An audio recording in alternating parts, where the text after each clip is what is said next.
2 dan 3. Sebab seorang anak telah lahir untuk kita, seorang putra telah diberikan untuk kita. Lambang pemerintahan ada di atas bahunya, dan namanya disebutkan orang Penasihat Ajaib, Allah yang perkasa, Bapa yang kekal, Raja damai. 6. Besar kekuasaannya, dan damai sejahtera tidak akan berkesudahan di atas tahta Daud dan di dalam kerajaannya, karena ia mendasarkan dan mengokohkannya dengan keadilan dan kebenaran dari sekarang sampai selama-lamanya. Kecemburuan Tuhan semesta alam akan melakukan hal ini. Beri tepuk tangan bagi Tuhan. Silakan duduk Bapak Ibu jemaat terkasih.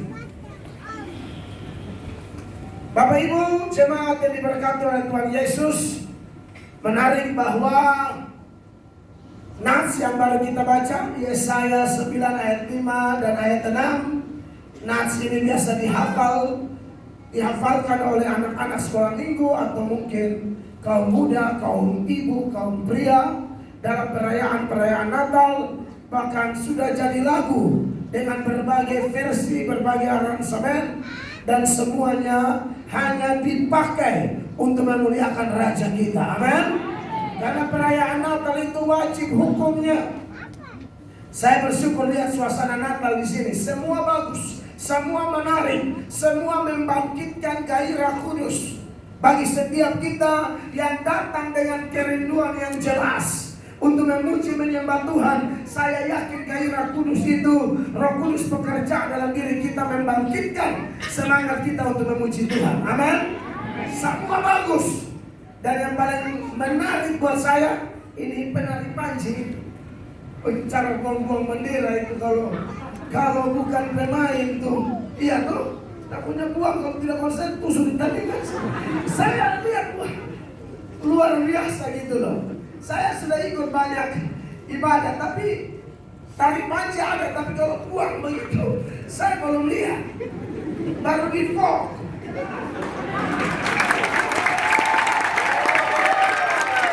Saya takut kesumatkan. Terlalu profesional, anak muda luar biasa. Memang gereja adalah ladang di mana semua talenta, semua kreativitas dicurahkan demi Yesus dimuliakan. Amin. Terima Allah. Memang menyedihkan kalau ada kelompok Kristen yang tidak merayakan Natal. Menyedihkan. Memang ada Pamel kelompok Kristen yang tidak merayakan. Ada saudara-saudara. Saya pernah di Pontianak. Saya pengurus pemuda Pontianak Utara. Waktu saya praktek kerja lapangan, waktu sekolah teologi di Jakarta. Lalu pada waktu perayaan Natal saya harus terlibat secara aktif untuk perayaan Natal tersebut. Saya telepon seorang hamba Tuhan yang cukup senior dan terkenal di wilayah itu. Bapak bisa jadi pembicara dalam Natal? Dia bilang, aduh adik minta maaf, kami tidak setuju dengan pesta Natal.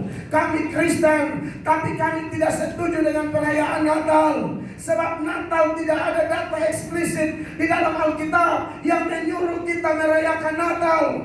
Dia tidak jelaskan terlalu panjang lebar. Tapi sebagai mahasiswa teologi yang sedang praktek kerja lapangan dan mau menuju skripsi lalu memiliki gelar sarjana teologi, itu cukup mengganggu saya.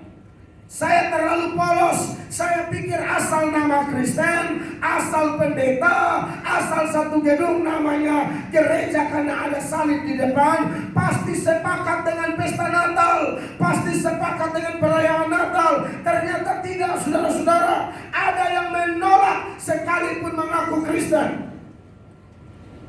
Kalau orang non-Kristen, apalagi kelompok intoleran, lalu mereka tolak Natal, ya itu biasalah buat saya. Tapi kalau Kristen tolak Natal, itu luar biasa sebenarnya.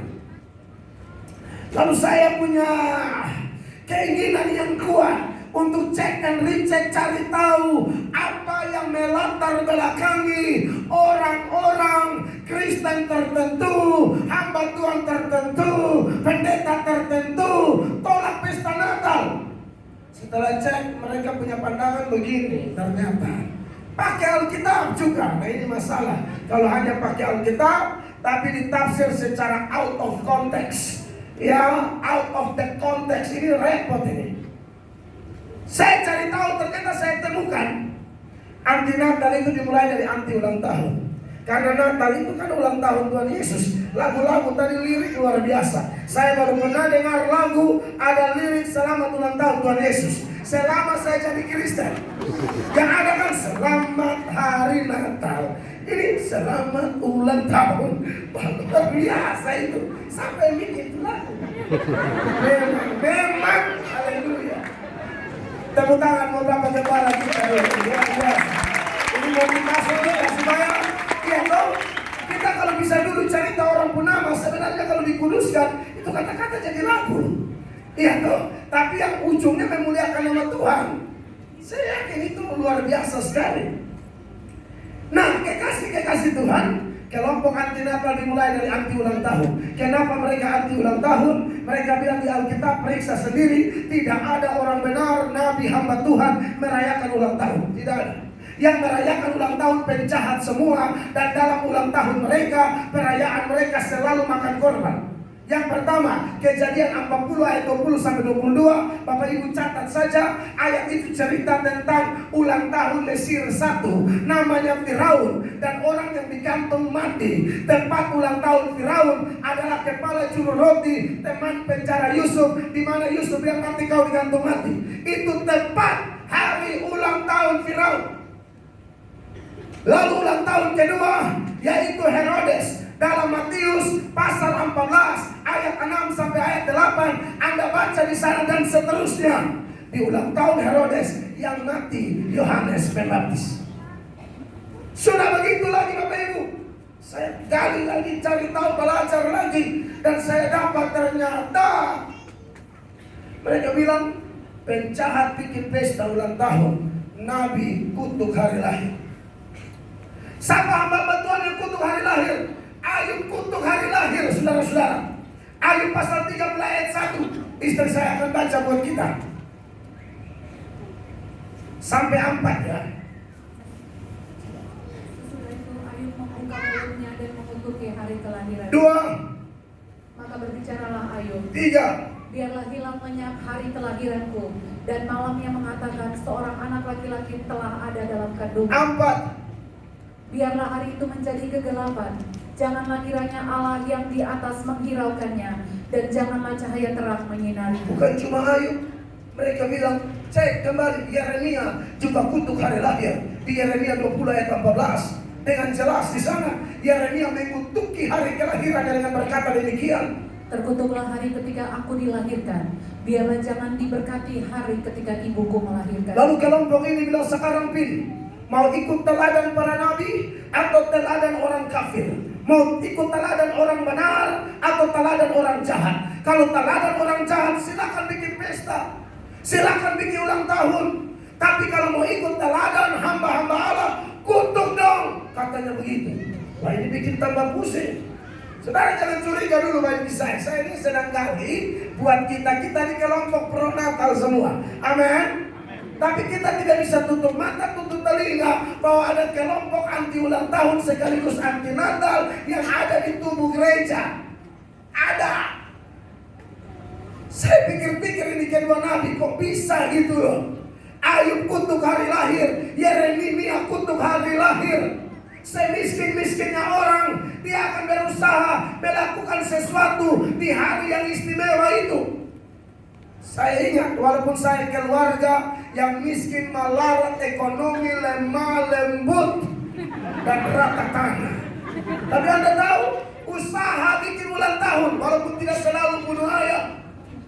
Kalau Herodes kan bunuh Yohanes Pembaptis tahu, Firaun bunuh kepala juru roti. Saya bunuh ayam, saya ingat satu kali saja. Mungkin di umur 7-8 tahun ulang tahun ada ayam. Sisa yang berikut ulang tahun berikut, mama dan papa bilang cuci kaki tangan aja tempat tidur. Berdoa, bersyukur. Mama dan papa lagi parah nih. Selalu tiap tahun asal ulang tahun saya pasti parah. Jadi saya di anak yang akan terluka. Serius Bapak Ibu, serius ini. Terakhir sudah bertobat, saya pernah bikin ulang tahun, undang pengkhotbah. Ini sebenarnya terlalu paksa diri. Undang pengkhotbah. Sudah tahu makan apa? Kacang hijau. Kacang hijau setengah mok, tahu mok kan? Kacang hijau setengah mok, air hampir setengah ember. Jadi itu kacang itu lebih banyak mengambang. Wah, waktu khotbah ini pengkhotbah keras, ini pengkhotbah ini semacam guru saya sebelum sekolah teologi.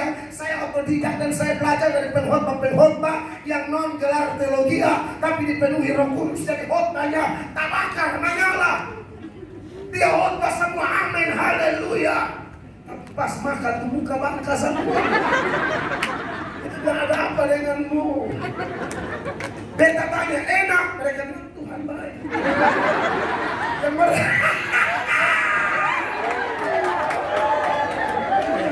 Mereka kasihan saya.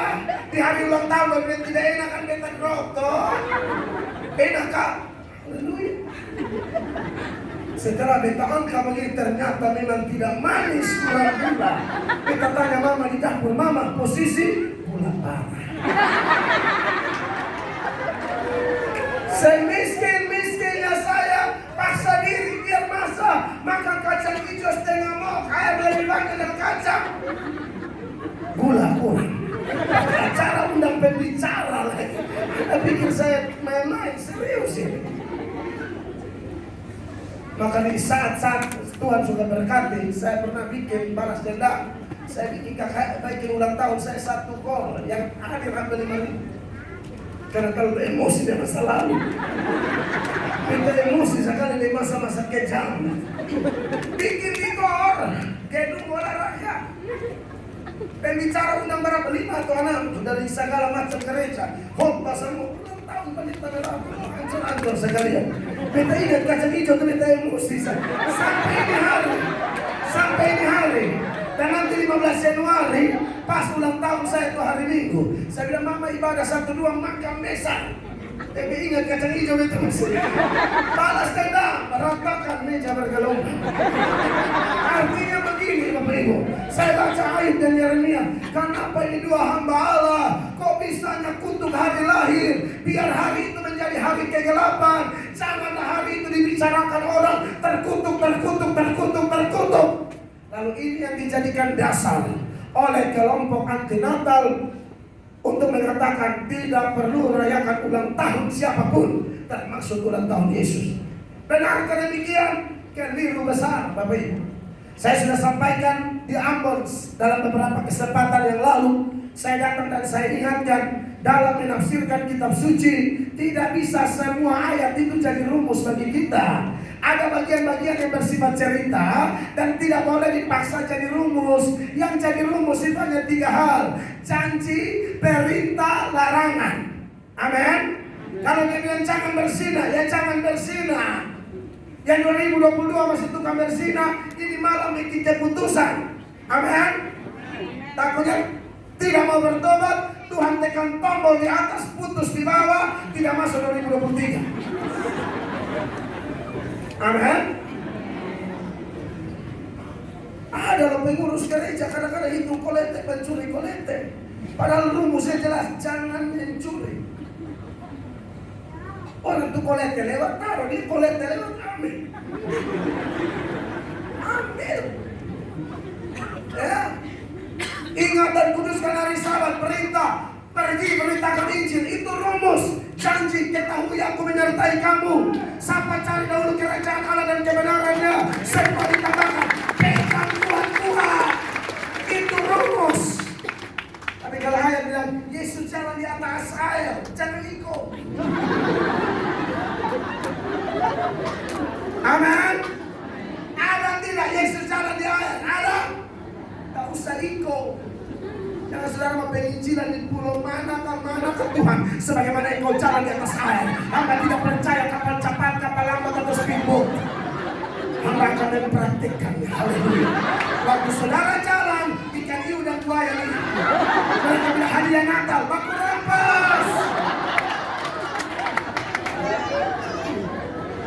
Itu ayat ada, penerapan praktis bisa, itu lurus-lurus jangan. Itu maksud saya. Ilmu tafsirnya begitu, ilmu tafsir Alkitab. Yesus puasa 40 hari, amin. Puasa biasa, semua gereja karismatik pasti puasa. Tapi kalau 40 hari, siapa suruh? Akunya kemarin terlalu semangat saudara-saudara, haleluya, Allah ada di sini. Maka mulai hari ini sampai 40 hari ke depan, tidak usah makan, tidak usah minum. Dan nanti kita lihat. Hari ke-10, haleluya, katong mati berjemaah. Saya tahu, siapa mau kubur siapa.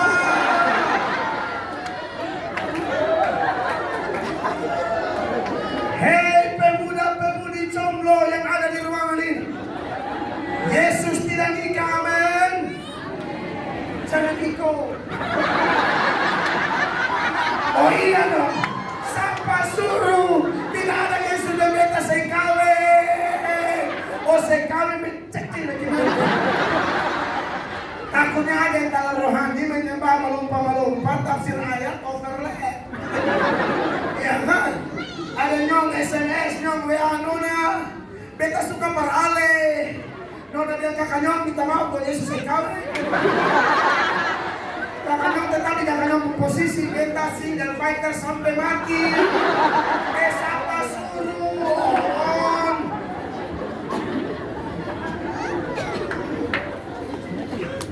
Cerita tentang ulang tahun Herodes, ulang tahun Firaun, itu cerita, nggak ada unsur perintah larangan, tidak ada. Amin. Ayub dan Yeremia, cek backgroundnya. Mereka tuh manusia saleh tapi manusia biasa yang bisa depresi. Saudara bayangkan, harta dalam satu hari habis semua. Ayub, anak 10 orang mati dalam satu hari. Kita punya anak cucu kita ada di keluar daerah pelayanan telepon dan pangan saja. Kita pikiran serohani-rohaninya kita loh. Baca Alkitab, hafal ayat sekalipun, dengar begitu sapa kuat. Supaya tahu bahwa kita tuh punya Allah yang maha kuasa. Jadi kita bergantung kepada dia. Tapi kalau kembali kepada diri kita, kita bisa tergoncang saudara-saudara. Ayub terpukul, makanya keluarlah kalimat itu. Yeremia adalah nabi peratap. Makanya selain kitab Yeremia, dia dipercaya sebagai penulis kitab ratapan. Hampir 30 tahun berkhotbah, tidak ada orang bertobat dengan khotbah pendeta atau Yeremia maksud saya. Saudara bayangkan itu. Saya tahu apa rasanya menjadi pendeta. Kalau bicara lalu jemaat yang dengar aminnya besar, tapi perubahannya nol. Terganggu loh. Bisa gila. Dia yang paling haleluya. Dia kalau menyanyi angkat tangan, rentangkan tangan belanja depan. Ini yang paling gila berat. Pendeta makin dalam mana saya emosi. Makanya kalau saudara nonton video-video saya itu garam naik turun. Itu kadang-kadang berhadapan dengan yang begitu-begitu. Istrinya telepon, bapak, laki selingkuh. Bukan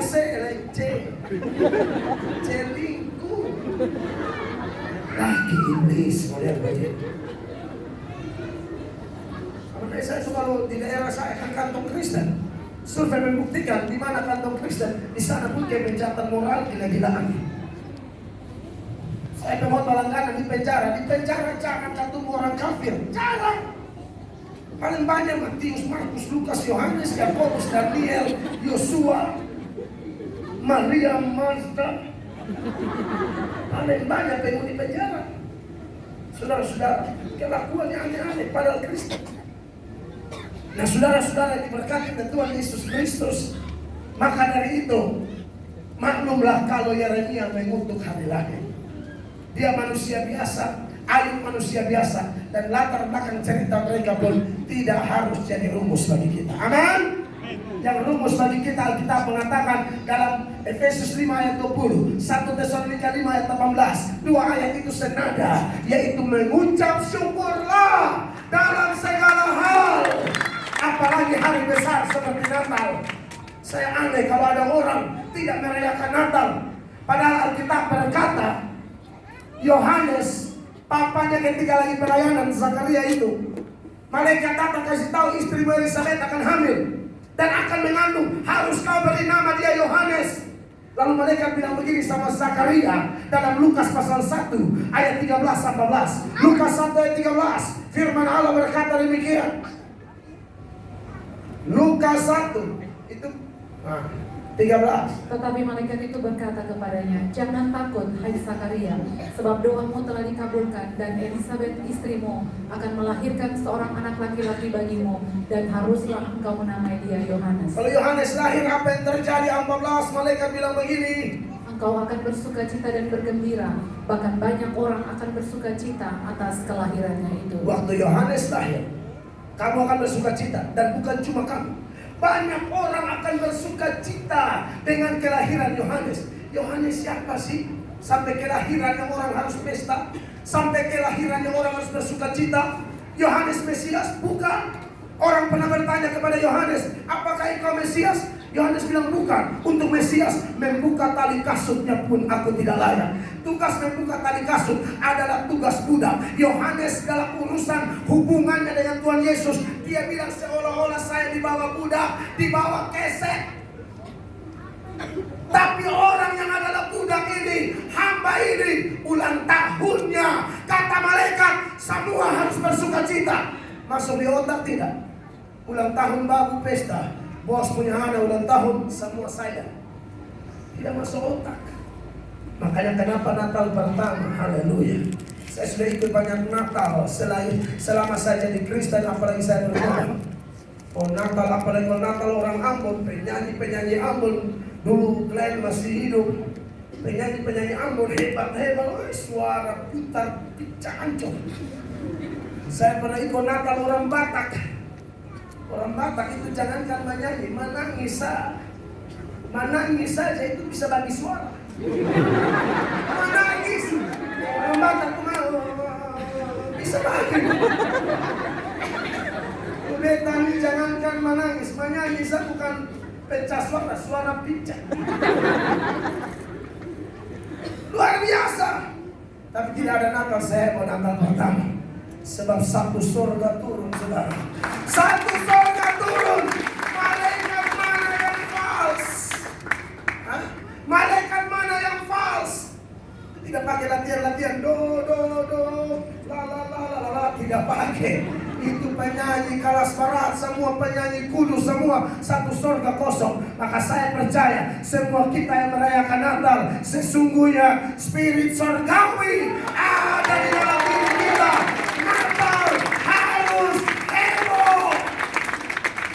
Apalagi Natal dirayakan di tahun ini, tahun di mana kita tidak lagi menyambut dia sebagai bayi, tapi kita akan menyambut dia sebagai raja di atas segala raja, sebagai hakim yang adil. Kita tidak gendong bayi lagi. Kita harus lebih hebat dari Majus. Majus hanya lihat bayi lemah, Majus bisa tersungkur sambil memberikan pemberian yang terbaik. Kita tidak merayakan hari si bayi lemah lagi, tapi dia telah lahir, dia telah mati, dia telah bangkit, dia naik ke surga, dia ada di sebelah kanan Allah. Kita dapat paket lebih lengkap dari Majus dan gembala-gembala. Kita lebih lengkap, harusnya kita lebih heboh, harusnya kita lebih tawakal. Amin, kasih Allah. Jangan ada merayakan Natal orang yang bilang mati-mati angin, loyo.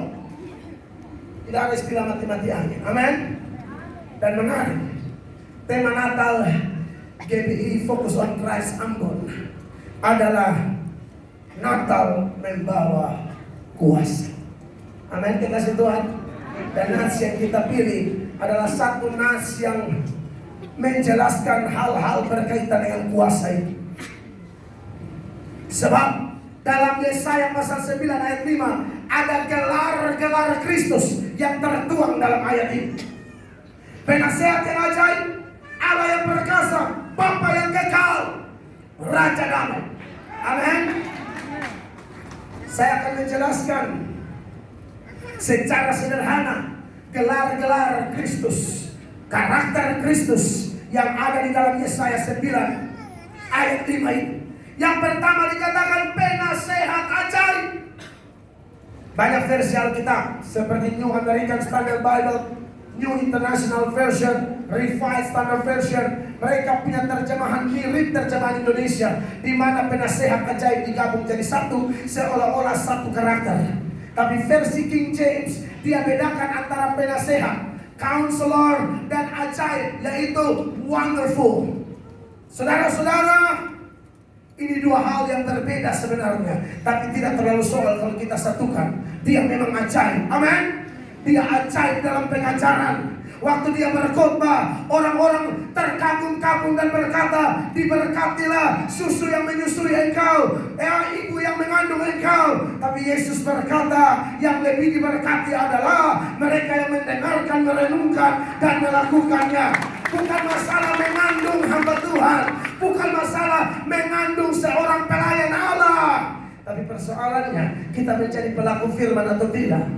Belum lagi kalau kita bicara tentang perbuatan-perbuatannya, keperkasaannya, sungguh ajaib saudara-saudara. Apa yang Yesus lakukan, mujizat-mujizatnya dahsyat. Itu semua menuturkan keajaibannya, kelahirannya ajaib, kematiannya ajaib. Yesus lahir untuk mati. Saya lihat di pendahuluan acara ini, dia lahir untuk mati. Makanya dia berkata dalam Matius 20 ayat 28, dan sama seperti anak manusia datang bukan untuk dilayani, melainkan untuk melayani dan memberikan nyawanya menjadi tebusan bagi banyak orang. Dan kematiannya itu ajaib saudara-saudara. Karena kita semua ya, baik lahir maupun mati, kita tidak bisa memilih kapan lahir, kapan mati. Lahirnya kita itu kekasih Allah, sifatnya pasif. Tidak ada kita di sini yang memilih. Saya sudah memilih lahir jadi orang Ambon, orang Maluku. Tidak bisa. Anda tidak bisa memilih. Saya lahir sebagai orang berkulit putih. Tidak bisa. Saya lahir sebagai orang GBI. Tidak bisa. Tidak bisa. Saya lahir sebagai orang Gesia. Tidak bisa pilih. Makanya pakai kata lahir. Kalau Yesus mayoritas, kelahiran itu pakai kata datang. Lahir sifatnya pasif, datang itu aktif. Makanya dia bilang, aku telah turun dari surga. Dia pindah dari atas ke bawah. Amin, dikasih Allah. Kelahirannya ajaib. Dia pakai rahim seorang perempuan. Pihak medis pasti bingung bagaimana itu bisa terjadi. Tapi adakah sesuatu yang mustahil bagi Allah? Tidak ada. Allah kita hebat. Di ibadah 1, saya ingatkan jemaat tadi bahwa ada 4 cara Allah menghadirkan manusia di bumi. Yang pertama, tidak pakai laki-laki, tidak pakai perempuan. Yang kedua, pakai laki-laki, tidak pakai perempuan. Yang ketiga, pakai perempuan, tidak pakai laki-laki. Yang keempat, pakai dua-dua. Tidak pakai laki-laki, tidak pakai perempuan siapa? Ketika dia cipta Adam. Tidak ada yang hamil 9 bulan lalu melahirkan Adam. Tidak usah pakai laki-laki, tidak usah pakai perempuan. Debut tanah jadi. Dia cipta Hawa. Tidak pakai perempuan, cuma pakai laki-laki. Angka rusuk 1 bangun perempuan. Amin. Waktu Yesus lahir, tidak perlu sentuhan laki-laki. Roh Kudus bilang, engkau akan mengandung dari Roh Kudus. Itu ajaib, itu kuasa yang dahsyat. Dan yang keempat, pakai laki-laki, pakai perempuan. Siapa? Kita semua. Atau ada yang dari salon sobukan. Maksudnya supaya bikin kesaksian di channel saya. Oh, saya bukan yang pacara itu, saya ini dari sarang tawon. Atau Bangladesh, Fortuner. Kekasih Allah. Apa yang mustahil bagi Allah? Amin. Dia mati pun begitu. Dia bilang apa? Tidak ada orang ambil nyawa. Aku berikan sedikit, aku ambil kembali. Itu yang orang yang dia gila. Orang tidak percaya. Padahal itu kebenaran saudara-saudara. Keajaibannya begitu nyata. Dan keajaibannya dikombinasikan dengan apa? Nasihat. Bapak Ibu jemaat, karena apa dunia ini hancur? Nasihat. Kalau Yesus datang sebagai penasihat ajaib, mengingat secara awal manusia hancur, tidak hormat firman, karena meresponi, menerima nasihat yang menghancurkan. Ya. Seorang hamba Tuhan namanya Charles Haddon Spurgeon. Spurgeon ini hamba Tuhan dari Inggris. Dia berkata, karena apa ibu kita menularkan dosa bagi kita semua? Karena ibu kita telah membuka diri untuk nasihat yang menghancurkan di Taman Eden. Kejadian 2 ayat 16-17, dan jangan makan nanti kamu mati. Setan menunggangi ular. Lalu setan datang dan berkata kepada Hawa, Tuhan bilang makan mati. Tidak. Seolah-olah terjemahan bebasnya, tidak, Tuhan omong kosong. Tuhan takut kalau kau makan kau sama dengan Tuhan Allah. Itu bohong besar. Saudara-saudara, saudara terima nasihat yang mana? Kalau terima nasihat yang ajaib, Anda akan hidup diberkati. Nasihat ajaib itu dilakukan dengan 2 cara, dari dalam dan dari luar. Dari dalam melalui siapa? Roh Kudus.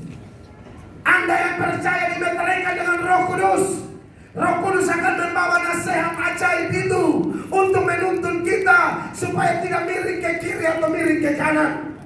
Dari luar melalui siapa? Kami hamba-hamba Allah. Makanya kita bilang hormati pemimpinmu karena dia berjaga-jaga atas jiwamu. Pernah baca itu ayat di Ibrani 13 ayatnya yang ke-17? Firman Allah berkata apa di sana?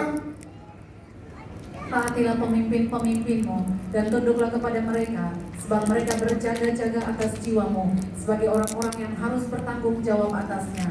Dengan jalan itu mereka akan melakukannya dengan gembira, bukan dengan keluh kesah, sebab hal itu tidak akan membawa keuntungan bagimu. Ini ayat jelas.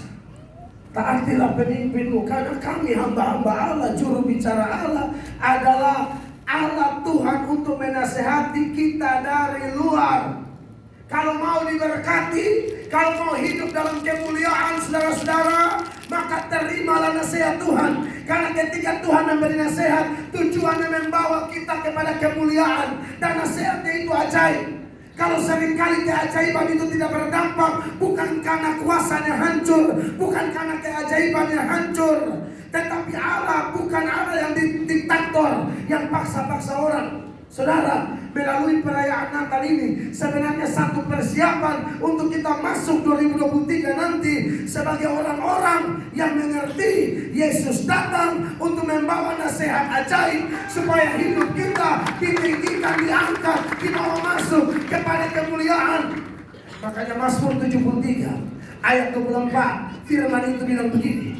Mazmur 73 ayat 24, dengan nasihatmu engkau menuntun aku, dan kemudian engkau mengangkat aku ke dalam kemuliaan. Saudara percaya bahwa Allah tidak pernah mendesain kita untuk celaka. Allah mendesain kita untuk bahagia. Allah mendesain kita untuk diberkati. Tetapi belajar dari sejarah suci, ketika Hawa salah respon, buka diri bagi nasihat yang menghancurkan, maka hancurlah. Saudara-saudara, nasihat firman Allah itu penting. Hamba-hamba Tuhan bicara apa adanya. Saya tahu kadang-kadang khotbah-khotbah yang bikin tersinggung, tidak mengenakan telinga. Orang lebih suka cari khotbah yang enak-enak. Apalagi kalau dia khotbah 1 jam, 45 menitnya lucu semua, lalu 15 menitnya hanya sekedar motivasi. Orang paling senang yang begitu. Padahal hati-hati Bapak Ibu terkasih, saya tidak anti lucu karena saya juga pendeta lucu. Tapi lucu tidak boleh mendominasi sebuah khotbah. Karena iman tidak bertumbuh dari lucu-lucu. Iman bertumbuh dari pendengaran. Dan pendengaran akan firman Kristus. Dan firman Tuhan, perintah Tuhan itu nasihat bagi kita. Anak Tuhan sejati harusnya ketika menerima nasihat, apapun itu bentuknya, teguran, hajaran, janji, hiburan, apapun, dia tidak akan pilih-pilih materi. Dia akan bilang semua ya dan amin, asal pembuktian jelas. Makanya Mazmur 19 ayat 24, ayat itu bilang begini buat kita. Ya, peringatan-peringatanmu menjadi kegemaranku, menjadi penasehat-penasehat. Iya, bahkan orang bisa memuji Tuhan, bersuka cita ketika mendengar nasihat firman Allah yang datang kepada dia. Dalam Mazmur 16 ayatnya yang ke-7, ayat itu berkata demikian, saudara-saudara. Aku memuji Tuhan yang telah memberi nasihat kepadaku. Ya. Ya, pada waktu malam hati nuraniku mengajari aku. Anda mau lihat Natal yang penuh kuasa? Anda mau lihat kuasa Allah itu berdampak luar biasa? Kuasa Allah itu bukan sekedar slogan. Terimalah nasihat Tuhan, kekasih Allah. Terimalah nasihat kudus. Terimalah nasihat ajaib yang Yesus beri melalui Roh Kudus dan hamba-hambanya. Saudara lihat kemenangan luar biasa. Tapi kalau Anda tolak, Anda rugi besar. Anda rugi besar.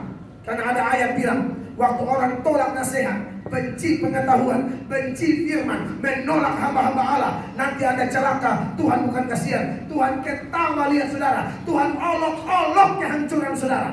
Ketika badai menghantam Anda, murka menghantam Anda. Ini pesan di Natal GBI Fok buat kita. Amin, dikasih Allah. Banyak orang mau terima kuasa, tapi tidak mau terima nasihat. Ini celaka nih. Pemahaman apa model begitu? Kuasa mah gampang. Asal izinkan firman itu membersihkan Anda. Anda sudah bersih, baru jadi wadah yang baik untuk pekerjaan Roh Kudus. Sebab orang kotor, karismanya hebat, karakternya buruk, ujung-ujung bisa berakhir kayak Simpson. Tidak ada keseimbangan antara karisma dan karakter. Karismanya hebat, kalau dia tampil, orang terkagum-kagum. Tapi waktu hidup bersama dengan dia, baru 2 jam, ketahuan hancurnya. Karena karakternya berantakan. Kenapa? Hanya mau cari kuasa, tidak cari nasihat. Bapak Ibu terkasih, apapun khotbah yang kita dengar, terima baik-baik. Alkitab yang jangan duduk di kumpulan pencemooh, jangan terima nasihat orang berdosa, tapi renungkan firman siang dan malam. Itu yang buat kita bahagia, itu yang buat kita diberkati, itu yang hidup kita yang kita jalani menikmati kuasa demi kuasa, kemenangan demi kemenangan, kemuliaan demi kemuliaan. Tapi kalau kita benci, habis. Mari saya tunjukkan ayatnya bagi yang suka menolak nasihat ajaib yang berasal dari Sang Putra Natal. Di dalam Amsal 1 ayat 24, firman Allah berkata demikian. Pemain ayatnya cukup cepat. Haleluya. Oleh karena kamu menolak ketika aku memanggil, dan tidak ada orang yang menghiraukan ketika aku mengulurkan tanganku. Terus 25. Bahkan kamu mengabaikan nasihatku dan tidak mau menerima teguranku. Apa yang terjadi 26? Maka aku juga akan menertawakan celakamu. Aku akan berolok-olok apabila kedahsyatan datang ke atasmu. Bukan Tuhan kasihan, Tuhan menangis, Tuhan ketawa tambah. Ini orang saya omong tidak dengar. Kalau lucu talinga berdiri, kalau togor selingkuh mulai main handphone. Kalau togor bilang malas gereja, karena ada orang begitu, Natal begitu dia muncul di gereja. Januari dia masuk lagi ke kapal selam, munculnya akhir tahun. Makanya saya suka bilang di mana-mana, kalau kapal selam Rusia itu masuk 1 bulan baru keluar, Amerika pun 3 bulan baru keluar, orang Kristen tertentu 1 tahun baru keluar. Di mana ada bilang burung tahun dia 1 tahun baru dia muncul. Tapi kelihatan di GBI Fok ini orang setia sama. Amin. Iya, sebab kalau saudara tidak setia, saudara rugi. Saudara menerima nasihat dari kami hamba-hamba Tuhan, atau nasihat orang-orang yang tidak jelas. Rumah tangga bermasalah datang kepada pendeta bilang apa? Mengampuni. Ya tapi suami saya begini. Mengampuni. Kristen jelas, monogami. Amin. Nikah 1 kali. Saudara, pasangan meminta ampun, Anda ampuni. Karena Anda juga orang kotor. Anda minta ampun, Tuhan Yesus ampuni. Kenapa tidak bisa ampuni pasanganmu? Amin. Tapi saudara pergi tidak mau dengar nasihat kami. Dengan nasihat yang ada alami model kayak Anda. Dia juga ada di ambang kehancuran. Anda curhat ke dia, saya ini begini. Makanya dia kasih omong pada aleh. Kat. Kita hamba Tuhan boleh suarakan dengan dasar ayat. Saudara pergi dengar setan punya alat bagaimana? Kalau kasih jatuh Hawa, setan pakai ular. Sekarang setan bisa pakai orang. Ada ular dipakai setan, ada ular dipakai Tuhan. Ada orang dipakai Tuhan, ada orang dipakai setan. Sakit kita dan doa puasa. Pergi tanya di keluarga yang tidak tahu gereja, sakit. Ada dukun pintar di Samlaki. Saudara pergi tiup sana, tiup sini, bukan sembuh, tambah kuning. Ya, saudara mati maka salah siapa? Hamba Tuhan kalau nasihat dengar. Amin, kasih Tuhan. Kalau mau lihat Natal membawa kuasa, dengar nasihat kami. Karena kami tidak cari keuntungan apa-apa dari Anda. Kami hanya rindu hidupmu bercahaya, hidupmu diberkati, hidupmu jadi saluran berkat. Itu aja. Menjelang Yesus mau datang, orang lebih suka dengar dongeng. Jarang orang mau dengar khotbah keras. Tapi diberkatilah Bapak Ibu terkasih di ruangan ini yang mau terima khotbah keras. Pelitnya minta ampun tapi mau diberkati. Itu sejarahnya dari mana itu? Alkitab sudah bilang menabur banyak, menuai banyak, menabur sedikit, menuai sedikit. Ini tabur sedikit, menuai banyak, lu mabok. Baca Alkitab.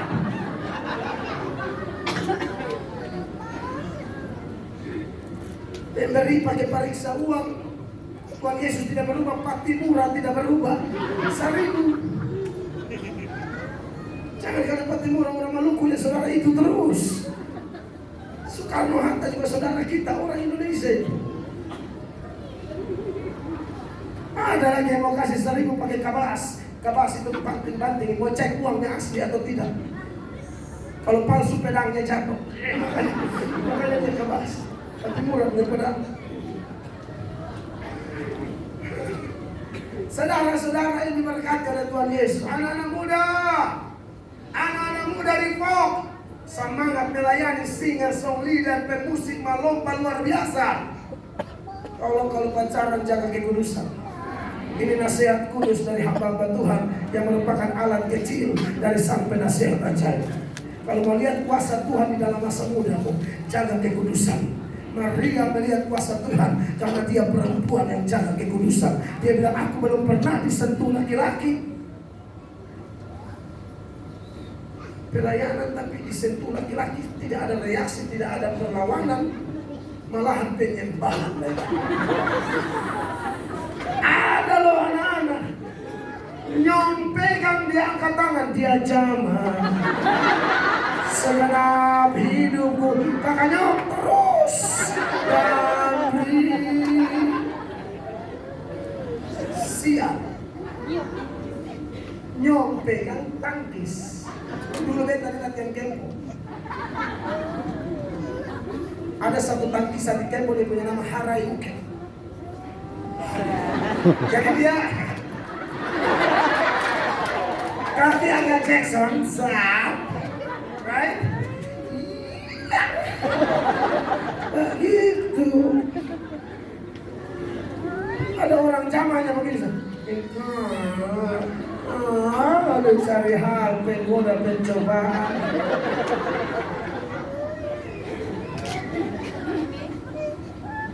Saya pernah khotbah di satu persekutuan. Emosi saya. Ini perselingkuhan terjadi di kalangan orang yang katanya orang berdoa, penglihatan, tutup mata dan dia tikus toknya segala macam. Tapi minta maaf kakak, minta ampun. Ini lagi doa, ada istilah kami itu di NTT namanya doa 3 beban. Itu beban sosial, beban pemerintahan, beban penginjilan. Ini 3 beban. Nah ini doa bisa 45 menit. Apalagi tukang bicara, diputar sana sini, Sabang sampai Merauke, sampai Kertalau, sampai Rotendao, Maluku Barat, Maluku Selatan, dan seterusnya. Doa panjang sekali. Sementara doa, ini saya mau khotbah, ibu ini bersaksi. Ada bapak korek dia katanya. Kan kita persekutuan itu duduk di lantai. Jadi tiba-tiba ada bapak yang geser. Ibu hanya begini. Geser 3-4 kali, ibu buka mata. Kenapa? Ibu juga memang bodoh. Kenapa? Langsung intinya ajak pulang kita singgah hotel. Baru pakai acting menangis. Saya sedih. Beta naik khotbah. Beta bilang ibu punya menangis tadi mencengkelkan. Kalau orang gosong itu bulu kaki itu cabut dari tangan. Bukan ibu-ibu yang begini baru kenapa? Cari hal. Ibu cuma bulu kaki itu hantam. Cabut dari raka-raka. Ibu kasih tinggal. Kasih Tuhan, rumah-rumah tangga Kristen kalau jatuh bangkit. Amin. Anak-anak muda, kalau jatuh bangkit, tidak ada kita yang sempurna. Tapi jangan pakai alasan tidak ada yang sempurna sebagai kesempatan main lompor. Jangan. Nasihat kudus datang dari sang penasihat ajaib. Kalau mau lihat keajaiban, PK firman Allah, terima firman Allah, aminkan firman Allah, lakukan firman Allah. Dengar firman iman bertumbuh, lakukan firman pertumbuhan yang berlipat kali ganda.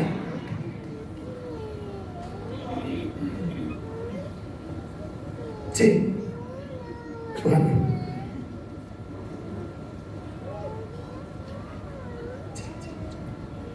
Cik. Mungkin sinyal ya. Supaya menatap tetap menuhi bumi toh. Ini merusak. Kekasih Tuhan. Yang kedua, di Yesaya 9 ayat 5 berkaitan dengan Natal mendatangkan kuasa. Yang wajar saja, karena dia bukan hanya penasihat ajaib, tapi gelar berikut, dia adalah Allah yang perkasa. Bahasa Ibraninya El Gibor. Saudara-saudara, seorang bernama A.J. yang dia mengatakan, untuk kata Elohim itu makhluk-makhluk di bawah Allah dalam konteks perjanjian lama, sesembahan bangsa-bangsa kafir masih bisa disebut Elohim. Tapi kalau kata El itu tidak mungkin diberikan kepada makhluk apapun yang lebih rendah dari Allah. Hanya Allah. Makanya kalimat yang dalam atau gelar yang dalam Yesaya 9 ayat 5 ini, gelar yang sama diberikan kepada Bapa di dalam Yesaya pasal 10 ayat 20 dan ayat 21. Ayat itu berbunyi demikian. Tetapi pada waktu itu sisa orang Israel dan orang yang terluput di antara kaum keturunan Yakub tidak akan bersandar lagi kepada yang mengalahkan, tetapi akan bersandar kepada Tuhan yang Maha Kudus, Allah Israel, dan tetap setia. 21 berkata, suatu sisa akan kembali, sisa Yakub akan bertobat di hadapan apa? Allah yang perkasa, El Gibor. Ini mematahkan tuduhan orang bahwa Yesus itu bukan Allah. Yesus itu benar-benar Allah. Sebelum dia lahir, dia itu Allah. Waktu dia lahir, yang lahir di Bethlehem itu, malaikat berkata apa? Hari ini telah lahir Juru Selamat, Yesus Kristus Tuhan. Sebelum lahir dia Allah, lahir dia Allah, selama-lamanya dia Allah. Dan dia Allah yang apa? Allah yang perkasa. Maka dengar, tantangan persoalan apapun yang kita hadapi di dunia ini melalui malam Natal bersama ini, kita diingatkan nasihatnya membawa keajaiban, membawa kuasa dalam hidup kita. Dan dia juga Allah yang perkasa. Keperkasaannya akan memampukan kita melewati semua tantangan, melewati semua proses. Sebab Alkitab berkata, jika Allah di pihak kita, siapakah yang melawan kita? Allah yang mana? El Gibor tadi, Allah yang perkasa, dia Yesus Kristus. Bapa memberikan anaknya bagi kita. Lagu juga tadi, Yesus itu pemberian terbaik, harta terindah diberikan kepada kita. Dan kalau dia diberikan kepada kita, hidup di dunia ini, orang percaya kita butuh kuasa, kita butuh nasihat ajaib, kita butuh Allah yang perkasa. Kenapa? Musuh orang Kristen itu banyak, Bapak Ibu. Sekali lagi, musuh orang Kristen itu banyak. Yesus bilang seorang hamba tidak lebih dari tuannya. Yesus diserang, Yesus dianiaya, kita tidak lolos. Tapi apakah itu menggentarkan kita? Jangan gentar. El Gibor ada di pihak kita. Dia sudah lahir, mati, dan bangkit. Dia akan membela kita. Seringkali kalau kita ada masalah, cari pembelaan sana sini, pendeta A, B, C, D. Cari pembelaan yang sejati, yaitu Allah. Baru Allah kirim hamba-hambanya yang terbaik. Jangan lari ke manusia dahulu, nanti kecewa. Amin, kekasih Allah. Roma pasal 8 ayatnya yang ke-33, firman Allah berkata demikian bagi kita. Siapakah yang akan menggugat orang-orang pilihan Allah? Allah yang membenarkan mereka, siapakah yang akan menghukum mereka? Kalimat atau kata menggugat dan menghukum menuturkan bahwa orang percaya itu mau digugat, orang percaya itu mau dihukum. Tapi karena Allah di pihak kita, ayat ini bilang siapa yang mau gugat kita? Sekalipun mereka berupaya menggugat kita, gugatan mereka tidak akan ada dampak apa-apa. Kalau kita melekat, tinggal dalam dia dalam kita lebih dari pemenang. Ayat 34. Kristus Yesus yang telah mati, bahkan lebih lagi yang telah bangkit, yang juga duduk di sebelah kanan Allah, yang malah menjadi pembela bagi kita. Amin. Dia pembela yang sejati. Amin. Dikasih Allah. Amin. Saya lagi di Amerika, lagi sendiri. Di Amerika kadang saya tinggal di hotel, kadang saya di rumah kawan-kawan orang percaya yang welcome banget sama hamba Tuhan. Dan mereka itu kan kerja pulang sore, jadi saya sendiri. Tiba-tiba dapat berita, di Facebook orang sudah serang saya gila-gilaan. Saudara, itu memang tidak tahu, kan kita makhluk sosial tuh, butuh teman curhat, mau curhat di siapa? Waktu terbolak balik, kita siang main tua, anak-anak malam, anak-anak kecil mau telepon main tua. Satu-satunya pembela tidak bisa sapa-sapa selain Tuhan Yesus. Tersyukur di hadapannya, kita merendahkan diri, dia akan meninggikan kita. Amin. Jadi orang percaya, betul kita diberi kuasa. Kuasa untuk melewati apa? Kuasa untuk melewati semua kesakitan, semua tantangan, semua upaya-upaya setan dan alat-alatnya untuk merampas kebahagiaan kita, menyerang dan merampas damai sejahtera kita. Itu kuasa kita butuh, dan itu ada pada El-Gibor. Makanya ayat yang ke-35, ayat itu mengatakan begini, ini tidak boleh dilupakan oleh gereja Tuhan. Siapakah yang akan memisahkan kita dari kasih Kristus? Ya. Penindasan atau kesesakan, atau penganiayaan, atau kelaparan, atau ketelanjangan, atau bahaya, atau pedang. Penindasan bicara tantangan dari luar, kesesakan bicara tantangan atau kesakitan, tekanan dari dalam. Saudara, sekalipun kita hamba Tuhan, saya yakin hamba Tuhan semua di ruangan ini pernah rasa sesak di dada. Pernah rasa. Angka bunuh diri dari pendeta di California sangat tinggi. Karena pendeta tahu sendiri, jemaat 10 masalah 10, jemaat 20 masalah 20, apalagi jemaat 100 masalah 100, jemaat 200 masalah 200. Anak jemaat bikin masalah, kurang orang bicara. Tapi kalau anak pendeta atau kerabat pendeta bikin masalah, aduh itu omongannya mengerikan. Setan bekerja menjadi-jadi. Bayangkanlah kalau kita tidak ada backingan kuasa Allah El-Gibor, mau jadi apa kita? Pendeta pasti tertekan. Kita bisa acting semangat di muka, tapi pulang hancur dalam. Tapi tenang, ini ayat menjamin, mau yang namanya penindasan atau kesesakan, kelaparan atau ketelanjangan. Artinya kehidupan orang Kristen itu grafiknya kadang-kadang naik turun, Bapak Ibu. Paulus berkata, aku tahu apa itu kelimpahan, aku tahu apa itu kekurangan, aku tahu apa itu kelaparan, tapi aku tahu apa itu kenyang, saudara-saudara. Jadi bagi anak Tuhan, mau dalam keadaan apapun, El-Gibor ada pada pihak kita. Kita akan teroboh semua bersama Tuhan yang ajaib. Selain itu, dia disebut Bapa yang kekal. Bapa yang kekal ini kalau saya gali ini terlalu panjang. Intinya begini, pengertian Bapa yang kekal ini ada kaitannya dengan budaya orang Timur, orang Arab, orang Ibrani. Kalau orang yang bodoh sekali itu disebut dengan bapa dari kebodohan. Kalau ada orang suka tipu, itu namanya bapa segala pendusta. Makanya Yesus pernah bilang, setan itu bapa segala dusta. Ya.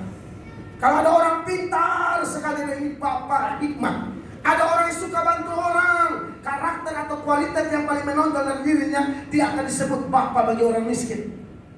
Yesus disebut Bapa yang kekal. Maksudnya apa? Dia adalah pemilik kekekalan. Dia Allah yang kekal, dia sumber kekekalan, yang menjamin setiap domba-dombanya yang percaya pada dia. Anda dan saya bukan saja mendapatkan nasihat untuk sebuah keajaiban, bukan saja menerobos tantangan-tantangan bersama keperkasaannya, tetapi kita akan menembus sampai kekekalan. Dia lahir untuk bawa kita ke surga. Amin, dikasih Allah. Makanya dalam Yohanes pasal 10 ayat 28, mari kita berdiri, kita baca sama-sama ayat ini. Firman Allah berkata dengan jelas, 1, 2, dan 3. Dan aku memberikan hidup yang kekal kepada mereka, dan mereka pasti tidak akan binasa sampai selama-lamanya, dan seorang pun tidak akan merebut mereka dari tanganku. Beri tepuk tangan yang mulia begitu. Silakan duduk Bapak Ibu terkasih. Dia Bapa yang kekal, dia pemilik kekekalan. Dia bilang, aku memberi hidup yang kekal kepadamu. Dan Bapak Ibu tahu, kalau dia berikan kekekalan dalam hidup kita, kita pasti tahu. Orang Kristen itu pasti tahu bahwa Anda memiliki hidup yang kekal. Kalau ada orang Kristen tidak tahu, Anda jangan pulang dulu. Anda harus buat keputusan. Bagaimana jadi Kristen? Tapi orang tanya, mati kemana? Terserah. Tidak bisa terserah. Anak Tuhan tahu pasti dia mati kemana. 1 Yohanes 5 ayatnya yang ke-13. Saya baca buat saudara. Ayat ini berkata, semua itu kutuliskan kepada kamu, supaya kamu yang percaya kepada nama anak Allah, apa? Tahu bahwa kamu memiliki hidup yang kekal. Ku tahu siapa yang ku percaya. Ku tahu aku punya hidup kekal. Kalau ada pertanyaan, mati kemana malam ini? Karena biasanya mau akhir tahun, ada aja yang mati. Serius, mau tutup Desember itu harus ada. Semoga tidak ada di sini. Tapi kalau nanti ternyata ada, tidak apa-apa. Karena bagi kita, kematian adalah permulaan. Kematian adalah permulaan kekekalan. Amin. Yesus berkata, barang siapa percaya kepadaku, dia akan hidup sekalipun dia akan mati. Maka Anda jangan takut, jangan gentar dengan kematian sekalipun. Sebab kuasa yang Yesus bawa waktu dia lahir, kuasa yang sama waktu dia mati, kuasa yang sama waktu dia bangkit, kuasa itu diberikan kepada kita. Kuasa itu telah mengalahkan maut. Dan orang yang betul-betul punya kekekalan, yang keempat, dia Raja Damai. Waktu kita sampaikan itu, orang tanya, mati kemana? Dengan damai sejahtera dia bilang, aku yakin kapanpun giliranku, aku bersama dengan dia. Karena aku telah berdamai dengan Allah, Allah berdamai dengan aku. Dan selagi aku masih menumpang, aku mau bawa damai bagi sekelilingku. Beri tepuk tangan yang meriah bagi Tuhan Yesus. Kita menata membawa kuasa yang luar biasa bagi kita. Mari kita berdiri bersama, Bapak Ibu terkasih. Tuhan Yesus luar biasa.